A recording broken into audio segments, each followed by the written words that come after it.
Tänases kööginurgas teeb Ranele teile päriselt süüa. Toimub tohutult suur eneseületamine, nii et meie hakkame tegema lasagnet. Ja ma olen siin asjad valmis pannud.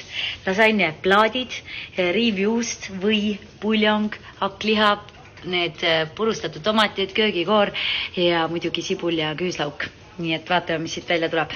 Alustuseks tuleb siis hakkida sibul ja küüslauk ja siis koos hakklihaga tuleb panna pannile ja ära küpsetada. Tegelikult on lifehack, et kui sa tahad nagu mitte nutma hakata sibulat hakkides, siis tuleb teha nuga märjaks. Ja ma ei teinud. Ma kasutasin kana hakkliha ja see põhimõtteliselt on kohe valmis ja siia saab siis lisada sibula ja küüslaugu. Ja puljong on ka siin valmis tehtud, nii puljongid ka. See praeb siin mõnusalt. Ja see pikutab siin mõnusalt. Nüüd ma olen lisanud siia söögile ka puljongi ja kohe lisan ka tomati ja siis tuleb lasta haududa umbes mingisugune 7 minutit kaane. Ahi on pandud siin 175 kraadi peale sooja ja samal ajal, kuni see bolognese osa siin haudub, teeme me teise kastme valmis.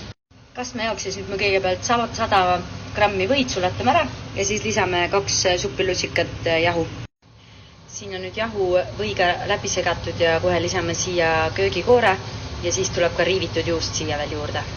Ma olen lisanud teise kastme sisse ka riivjuustu ära ja see on siuke mõnus cheesy, nii et teine kaste on nüüd ka valmis saanud. Nüüd tuleb see vorm ennem õliga kokku määrida ja siis saab lasagne plaadid peale panna. Kõigepealt siis paneme need lasagne plaadid siia põhja. See mahub 3 ja siis edasi ongi tegelikult väga lihtne, et kõigepealt tuleb panna seda punast osa siia, siis jälle üks kiht peale, siis teeda teist kastet, siis jälle üks kiht, siis jälle punast, siis jälle üks kiht ja siis kõige peale peaks jääma see valge kaste.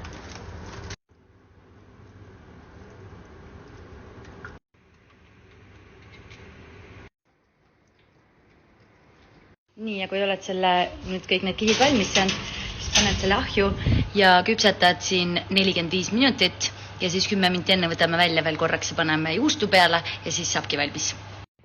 No nii, see kaloripomm on siin mõnusalt pruuniks küpsed, nüüd paneme siia veel riivjuustu peale. Ja nüüd see on lõpuks valmis. Veits jahtub ja siis hakkame maitsma seda, nii et siis vaatame, kuidas õnnestus. No nii, selline see lasagne sai.